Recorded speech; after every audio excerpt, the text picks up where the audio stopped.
Camera number 426 is not quite sure what it is actually.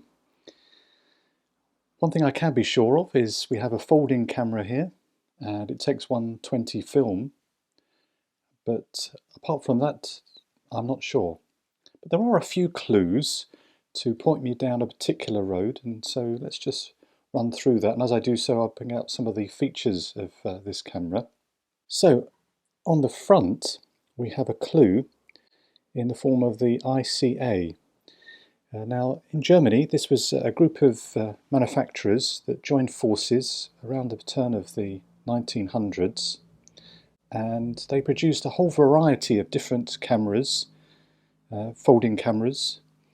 Some were glass plate cameras, some were film cameras, some were glass and plate cameras, and some even had stereo cameras. So they produced a whole variety of different cameras over the course of 20 or 30, 40 years.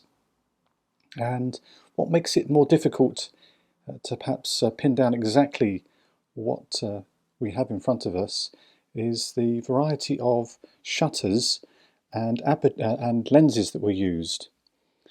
And so the ones I've got, the lens is 105mm, 6.8, Nova and Stigmat.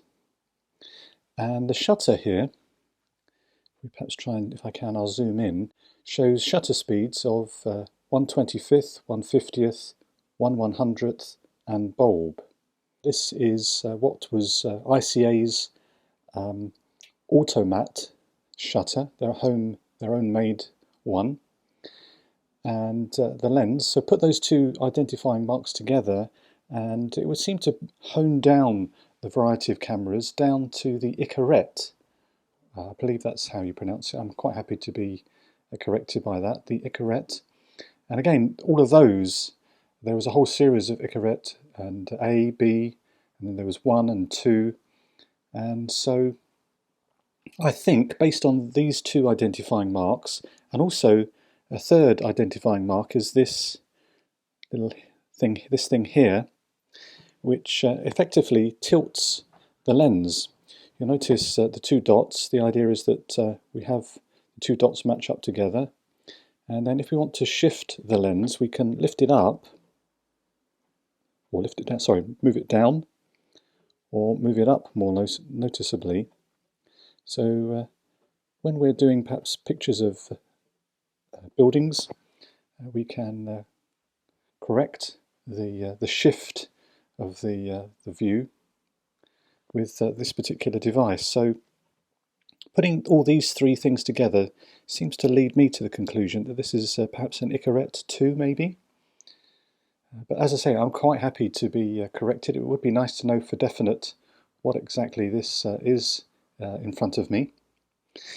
So we have the lens, or we have the bellows extended out, and they pull out right to the very edge. And then we have a focus scale here, which we move, and then that moves the lens out further when we're closer. 6 foot seems to be the closest, and then infinity. And then we have a viewfinder, a bright viewfinder here that we can look down, or we can turn around if we so desire. But we have an additional focusing aid, not focusing, but composing aid, is this wire frame. I think it's called the iconometer. And we pull out a blind here, or a hole, and the idea is that we look through that, put our eye up close to that, and then frame our image around this frame. So there's, again, putting those things together, again, seems to point me in the direction of the Icaret 2 maybe. So there are some of the features of the camera, which I would love to try out. Certainly the tilt and shift lens certainly appeals. To put film in the camera, this only takes film, I think I've mentioned that, and then we have our window that we can see our film number when we wind our film on. To put film in the camera, oops, sorry, out of view, we need to press these two tabs just here, and then pull the back off. And I haven't been able to, oops, let's put that wire down. There is actually a body number here, let's see if I can zoom in, J1664.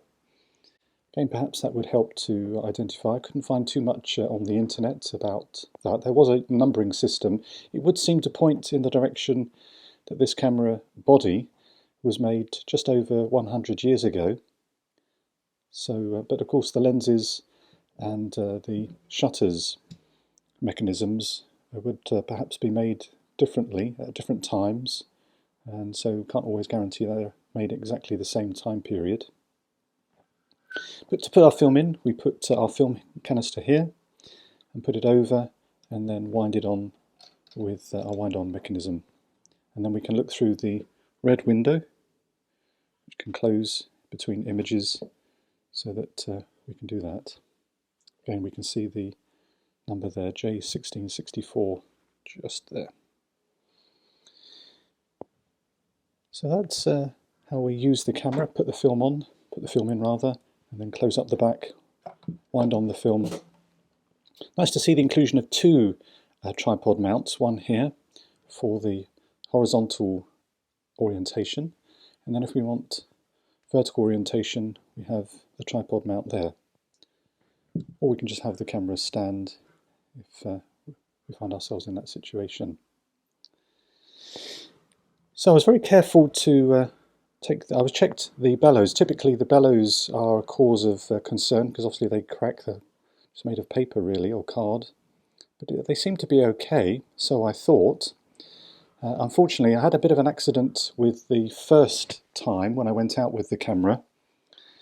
I unfortunately forgot to check that there was another spool, so I had to improvise, and in doing so it looks like I've exposed the film to the light, although there are slight images there, but it looks like the film was overexposed, and so no images worth trying to rescue there.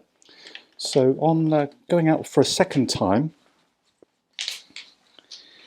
I managed to get some images, as you can see here, but there's some really strange marks on here, particularly, well, I'll show an image that I've actually scanned, and you'll see that there are some very strange marks that seem to point in the direction of a light leak. Well, as I say, I thought I was being quite careful when going out with the camera, but actually when I pull open the door again,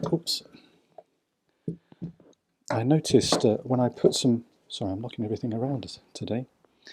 I noticed there is actually, I don't think you can see it here, I can't show in the light, actually you might be able to just there.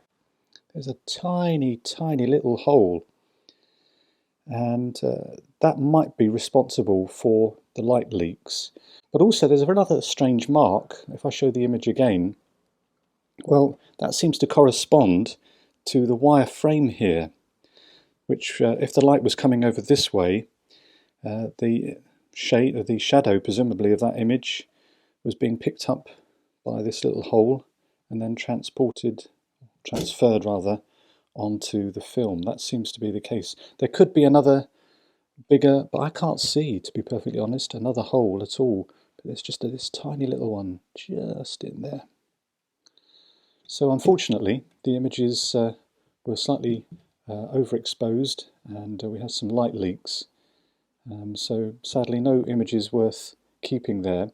But I'm very tempted to perhaps put in the effort, maybe try and seal up that hole, maybe repair that, just from the standpoint of seeing what impact this tilt and shift. I don't think I've used a camera that has that, or if I have, I've not explored it. So that would be nice to explore. Something I didn't mention as well is a tripod, it's not tripod, a cable release function here. And of course the shutter can be actuated at any time, so you can double expose, so you must be very careful about that. And our apertures, as we mentioned, the lens is 6.8, but all the way up to f32. To put the camera back into its folder, We just squeeze these two and push it in. It's very stiff. There we go. And then push on the two and then close it up. And that's it. That's the camera, whatever it is. So as I say, I'll be very interested. See, I can't make out any words on that, unfortunately. But I'd be very interested to hear anybody's comments or reasoning on what the camera might be. But in the meantime, this has been camera number 426.